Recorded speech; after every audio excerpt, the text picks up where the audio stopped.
For years, I've seen students study and yet still struggle to speak English fluently.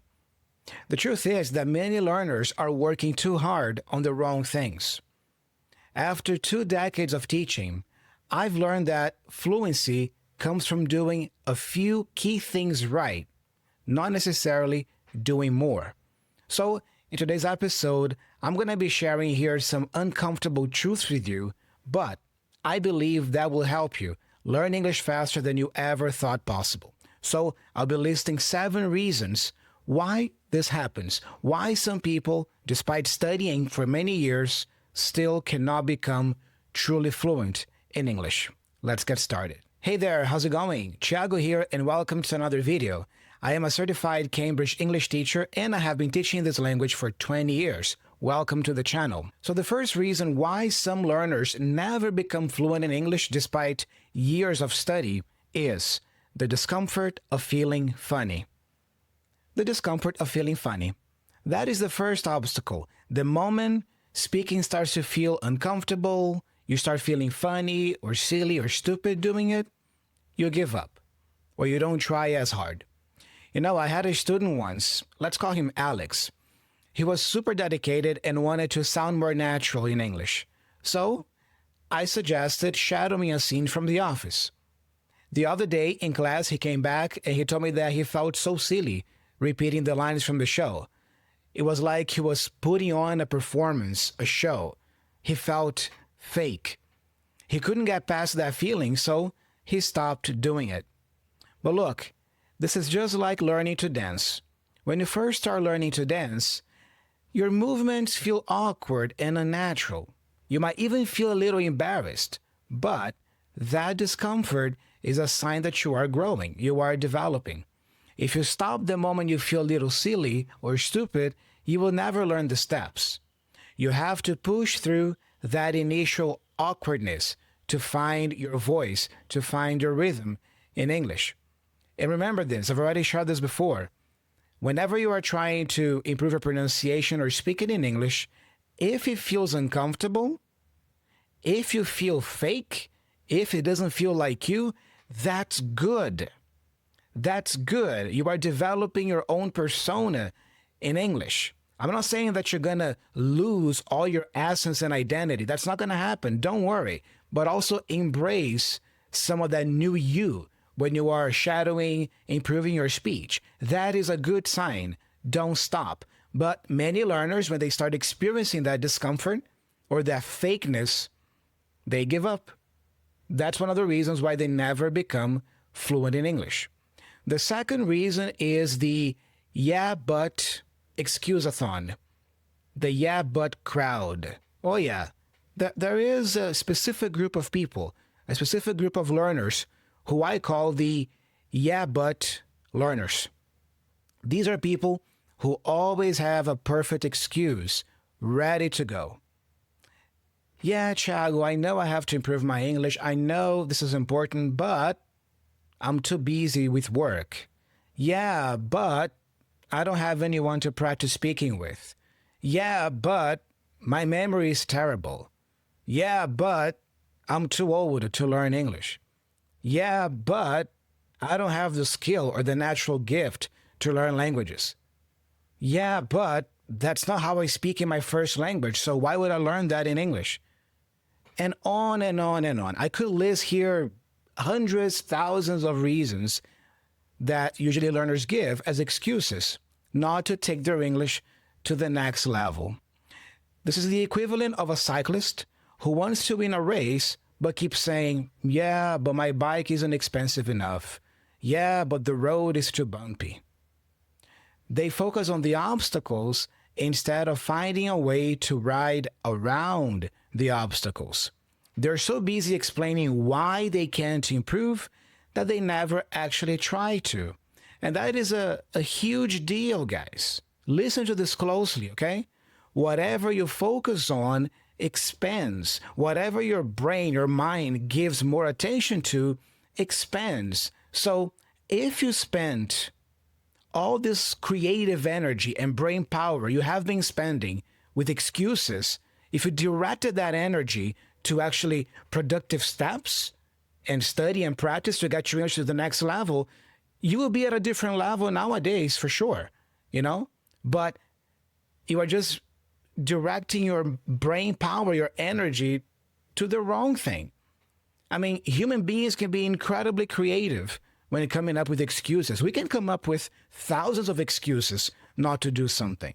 But keep in mind that while our brain is busy coming up with those excuses and justifications, we are not doing the work because, we are not dedicating enough brain power to productive things that will actually move the needle, that will actually make you progress in any way. So think about that. If you are one of the yet but type of learners, time to change that because, I would say that if you are like this when it comes to your English learning, chances are you also have that same attitude in your life, and that might be holding you back in many areas. The next reason, relying solely on work motivation. This one is huge, and to those of you who have been following me here for a while, you know my take on this. Many people learn English because they feel like they have to for their job. But think of it this way. Your motivation is like a car's fuel. If the only fuel you have is the requirement to use English for work, you're going to run out of gas pretty quickly. Work can be draining, and if your only reason to learn is tied or connected to something you might not even enjoy, like work, the learning process will feel like another chore, like another obligation. I mean, many people do not enjoy their jobs. There are people who love what they do for work, yes, but many people don't. If they had a choice, they would do something different. So why would you associate learning English, which is something so cool, so fun, with something that is a chore, is an obligation to you, like work? To go the distance, you need a different kind of fuel. You need to connect English to something you are genuinely passionate about, a hobby, a movie, a personal goal, something that makes the journey enjoyable, not just a means to an end. So I see that over and over and over and over again. Most learners who come to me for classes are adults, adult professionals, whose primary motivation is work. They want to improve their English for work. They want more money, they want a better paycheck, they want a promotion. That is fine. I'm not saying that these reasons are wrong. They are valid reasons, but don't have that as your only motivation to learn English. Otherwise, you're going to burn out very quickly and you're going to give up. All right? Find something that you genuinely care about and connect that with English learning. You will see that not only is the learning process going to be much more enjoyable for you, but you're going to learn the language much quicker because now you are investing in it, deeply, truly investing in it. So keep that in mind. Next reason, confusing motion with progress. This is a subtle trap, but I observe that a lot as well. This is the mistake of confusing motion or movement with progress. Just because you are moving, you are doing something, you are making progress. I've had students who have been taking English classes for years. They're always on the go, always doing something like attending every class, buying all the new books, but they never actually improve, or they never actually improve as fast as they would like to.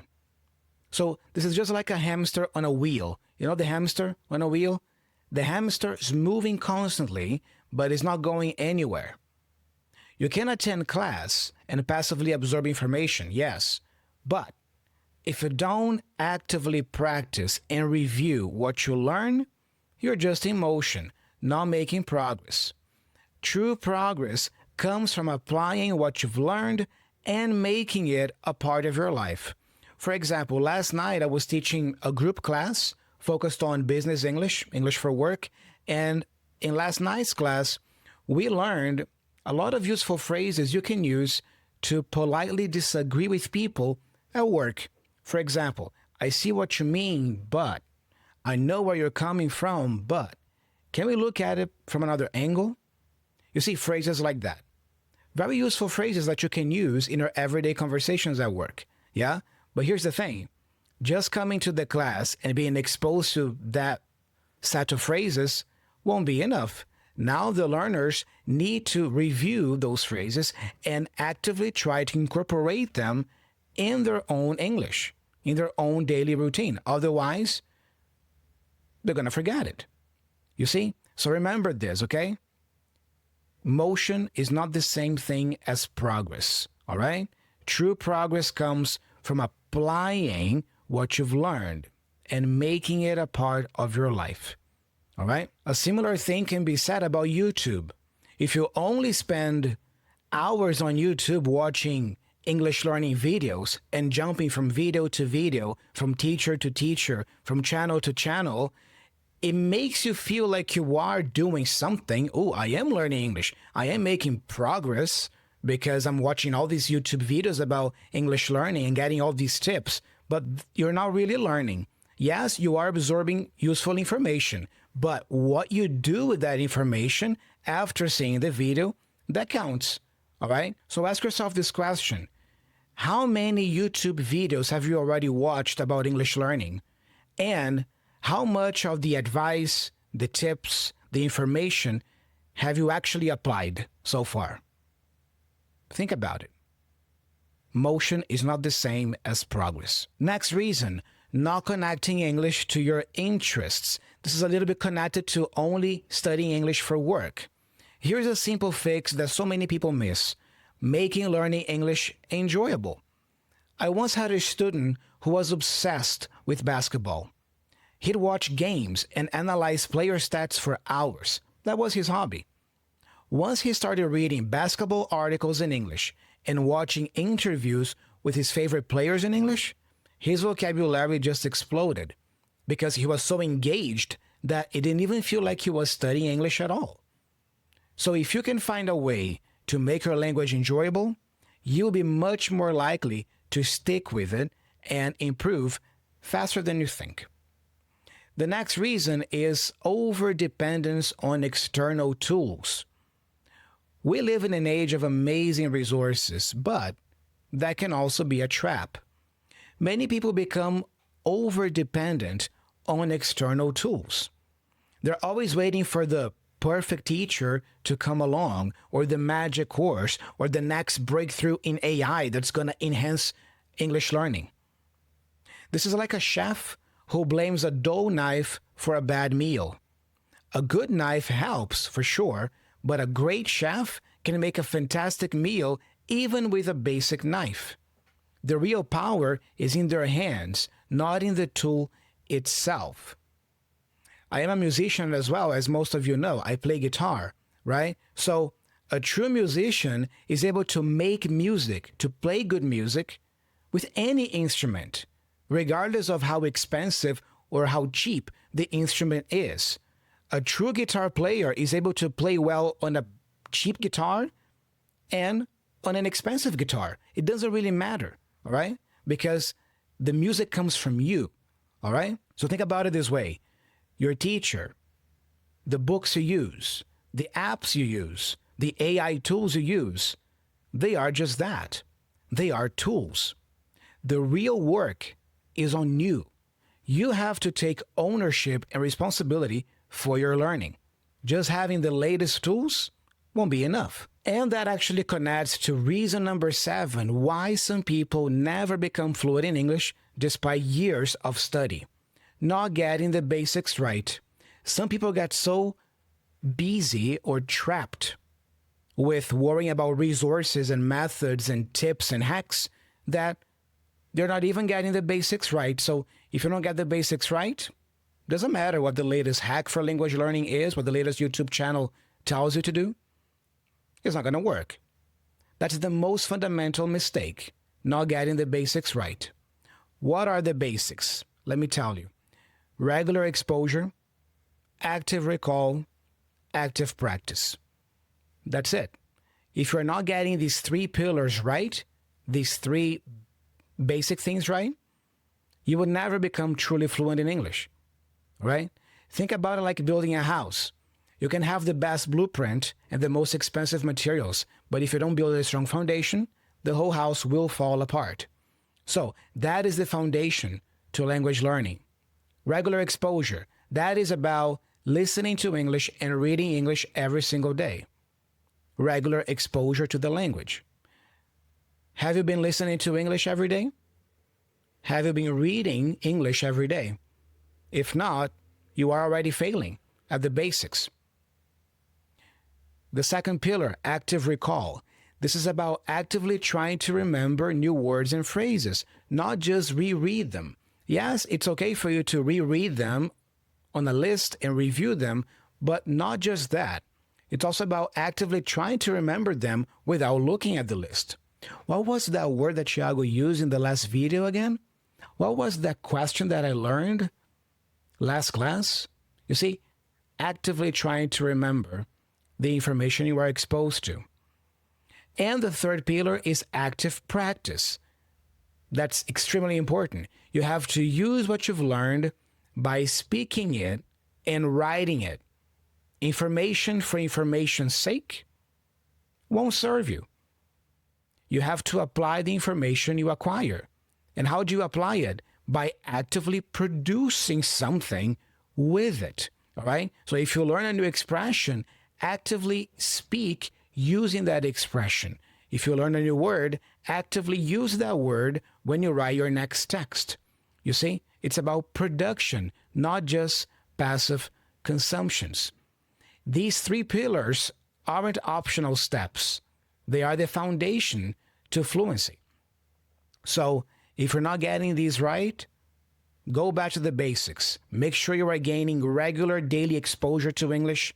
You are actively trying to remember useful information you've been encountering, and you've been actively trying to practice that information by creating something with it, either through speaking or writing. So there you have it. These are the most common reasons I have identified that get people stuck on their English journey. Despite studying for many years, they never seem to reach that elusive, fluent English that they so want. So now I want to hear from you. Which of these 7 points resonated with you the most? Let me know in the comment section below. And if you're looking for some extra one-on-one help with some of this stuff, you can book a one-on-one call with me. This is a 90-minute session on Zoom where you and I will talk. I'll be listening closely to you, and I'll be helping you diagnose your current level of English. Then I'll send you a personalized action plan with the steps and the points you should focus on the most if you really want to see improvement. So if you need one-on-one help, book a one-on-one call with me, a Fluency Discovery call. Link in the description. Is going to be great to talk to you and meet you. All right? Thank you so much for hanging out with me today. Make sure you like this video, share this video with a friend who needs to listen to this, and subscribe to the channel if you're not a subscriber yet. If you're on Spotify, follow the show and leave me a 5-star review as well. And if you're looking for more tips to become fluent in English faster, I highly recommend you watch this video here because I share some valuable insights in this one as well. Do check it out.